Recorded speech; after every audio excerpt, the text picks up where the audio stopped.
Hello, everyone.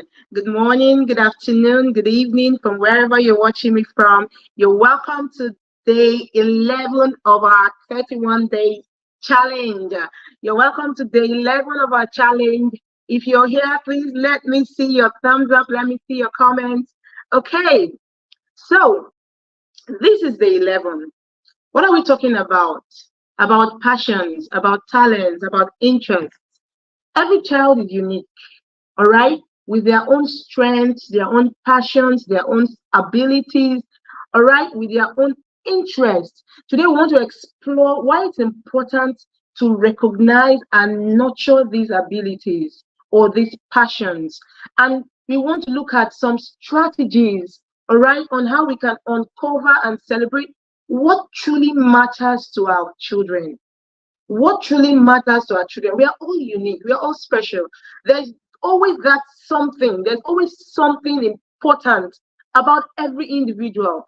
All right, there's nobody that can say, oh, they don't have a talent, they don't have a gift. It's because it has not been uncovered, it has not been discovered, and it has not been unearthed. So how can we do that? That is what we're going to be talking about in today's challenge. All right, I'm bringing to you another challenge. Are you ready? If you're here, please let me see your thumbs up. Let me see your messages. I want to see them.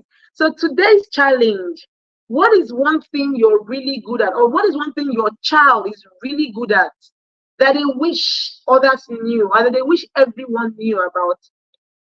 So many times, our children desire to be known for something, or desire that, oh, you just see that they are good at drawing, you just see that there's something that they can really do. So most times we overlook them instead of trying to nurture and trying to build on it or to enhance it. We overlook it a lot of times, and most times they just relax, or they just forget it, or they just lose every interest they have in that thing. Okay, so what's one thing your child is really good at? It's a question we're supposed to ask our children. Or if they are still very young, it's something we're supposed to observe. It's an opportunity to observe and get to know for ourselves. So what is that thing your child is really good at that they wish everyone knew about? Okay, so we are trying to look at their career path, especially when they are in their early teens and late teens. Their career paths. What do you think their choices are? A lot of times we leave these things to our children when they're not even stable enough to make those decisions. We leave it to them when they are a lot of times. Remember when you were a teenager, all right? Remember, we all grew up in different environments, in different homes. So we all have different perspectives on this. We all have different challenges. Some persons already knew what they wanted very early in life. Others had to struggle. All right. I remember how it was difficult for me to make a decision when it was time for me to apply for my jam and all that. So is it the same with your children? Do you know if it is the same with them?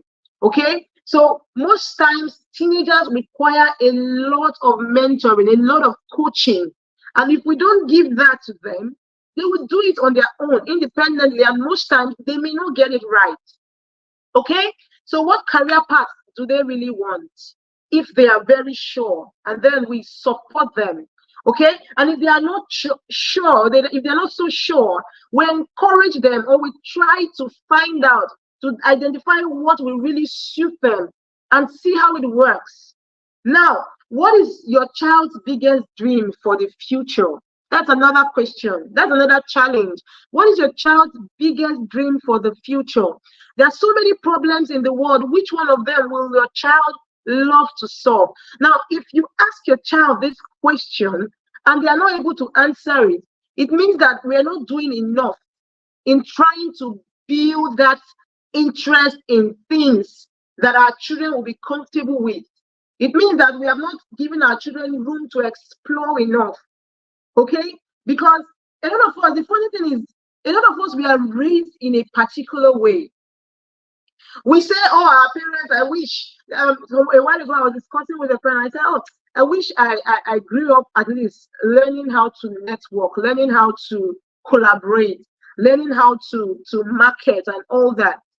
Some persons had that opportunity in their family, in their home, because their parents were entrepreneurs, their parents were very enterprising. All right. But some other persons grew up in families where they didn't have that opportunity. Their parents were 9 to 5 career people. All they thought about was that. So imagine us complaining that our parents didn't give us a lot of opportunity or a lot of chances to try out some things or to build our imaginations to an extent. Most of the time, we are repeating the same cycle. We're repeating that pattern on our children. Because a lot of times our children have grown up to a stage and they are not exposed to certain things they should be exposed to at that age. So there are so many problems in the world. What is one thing? If your child cannot mention one thing, it means that you have not done enough as a parent, especially when that child is in their early preteens. They should be able to say something no matter what it is. Okay? They should be able to say something as a guide for us. Some of us, we are already supposed to know exactly what they prefer at this point. Some children are so creative. They prefer to write. They prefer, but in our minds, we have already pictured that they are going to be doctors. In our minds, we've already pictured that we want them to be nurses. Nurses are getting jobs easily. You can just relocate quickly. You can just do this and all that. We need to read more than just having our hopes and our dreams for our children. Yes, I know we are hardworking parents. We want the best. Everything, most of the time, everything we do, our passion and interest have for them. But we cannot keep imposing our own thing or our own desires on our children. Okay? We need to know if there's something they are curious about, but haven't really had the time to try it or haven't really had the opportunity to explore. Some of our teenagers are in this category. Some of them are really curious to try acting.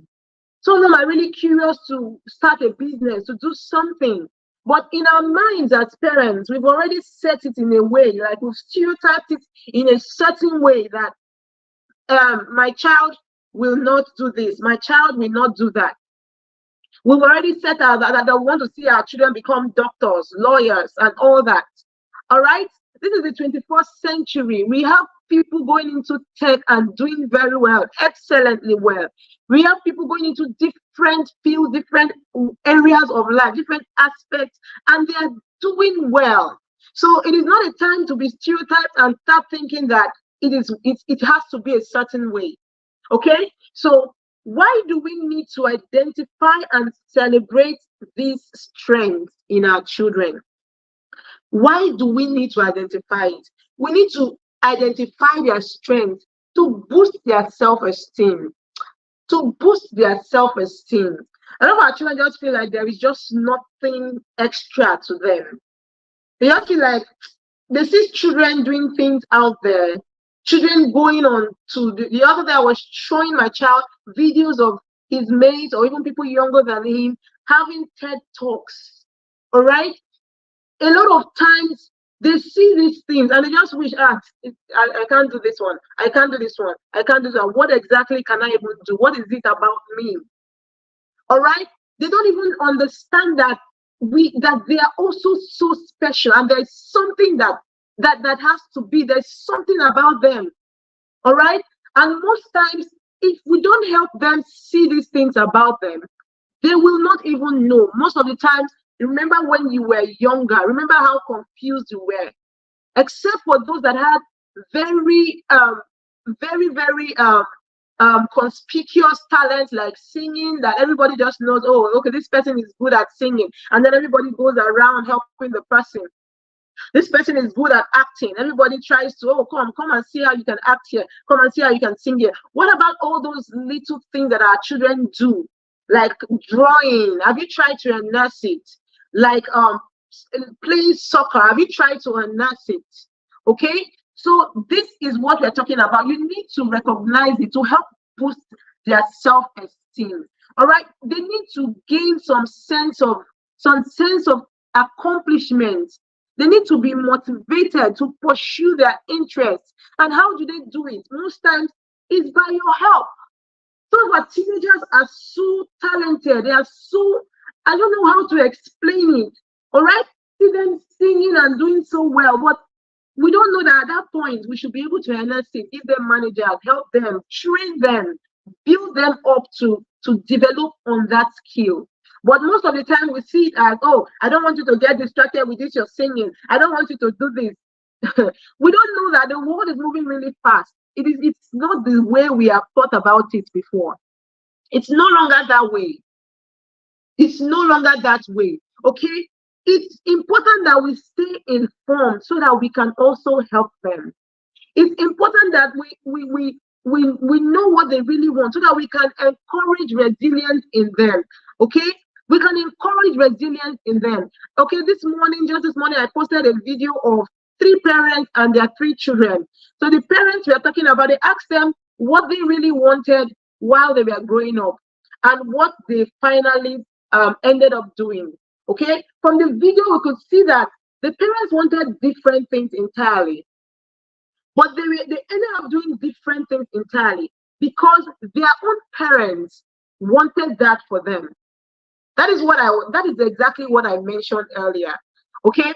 Now, when it came to the turn of the children wanted something entirely different, but their parents were insisting that they do something entirely different. Do you give them enough freedom?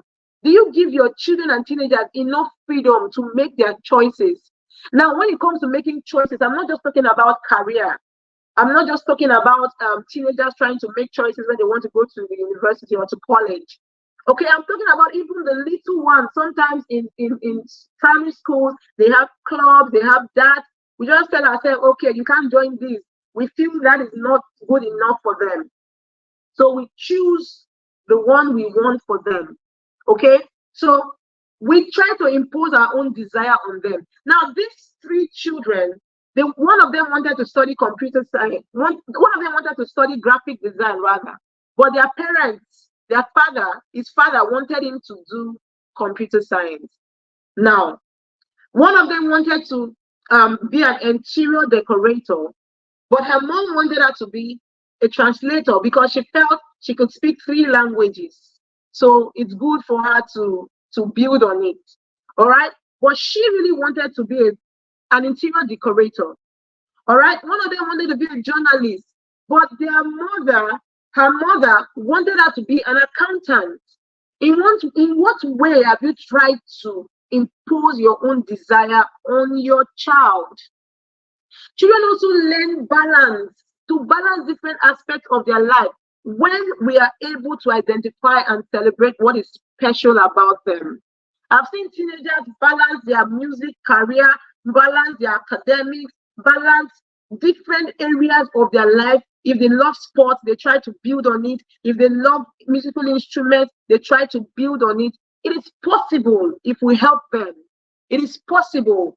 Now, there are different types of talent. There are different choices. We don't have to be stereotyped. We don't have to. Academic is just one aspect of it. As parents, we must know that it is just one aspect of it. Some of our children might be good in sciences, but most times we have pushed them to art. In fact, funny enough, most of the time I feel like it's the opposite. Some of our children are so creative. They are good writers. They are so built for humanities, for social sciences. But because we have said we must have a medical lab technologies in our home, we must have this in our home, you try to push them to do it. I remember when I was about to graduate. All right, we had this brochure we were supposed to fill, and almost everyone in my department or on my level at that point filled that, and I discovered that every single person really wanted to do something else because there was a question: what would you have done instead of this? And everybody chose something different. So it means a lot of times we just choose it because oh, I'm already here. Let me just do it. We don't want our children to get to that point where they feel they've wasted 4 years of their lives, or they've wasted a number of years of their life. Some of our children may not even go to the university. Some of our children may just go straight to do videography, may just go straight to to do cinematography or whatever, anything related to that. Some of our children may just go straight into fashion, but we really want them to become what we want them to be, which is good, because yes, we have strived hard, we're working hard for them, but there has to be a balance, there has to be a limit. Otherwise, we don't. It shouldn't get to the point where we start feeling bad because they refuse to accept what we want them to what we want them to do. All right, we start feeling bad. They're artistic children, drawing, painting, performing arts. They are athletic children. There are people that do these things. Which of them have you unearthed? Which of them have you noticed? Some children are so built for leadership. Some children, even at 2, 3, you already know their temperament, you already know where they fit. So you already know how to harness what is in them, how to build on it. Except of course they grow up to the point and say, okay, this is not what I want, this is what I want. But as a parent, it's our responsibility, or as parents, it's our responsibility to build on most of these interests and passions. Thank God for the rise in technology now. A lot of persons have begun to see the light. They are going into tech, they are going into different areas. Where was it before? And funny thing is, a lot of them that are going into it just try to just jump on it because maybe they didn't have opportunities in the area they really wanted. And finally, when they finally got into it, they discovered that it was just what they need. It was just what makes them happy. So the important thing is that as a parent, the important thing is that you are identifying these things, these signs, and encouraging it. You're paying attention to the activities that you see them pick more interest in, activities that come more natural to them. You're noticing these exceptional skills and interests, and you're building on it. It's important for us to help them explore variety of activities. Some of us, yes, we are not outgoing. I give that to us parents. A lot of us are not outgoing. But I said some time ago that because of our children, we need to learn to be outgoing. Left for me alone, I would not even want to go out to do something. But because of my children, I must become outgoing, because some of them may be outgoing, and if I don't do that, I will dampen that interest or that passion in them.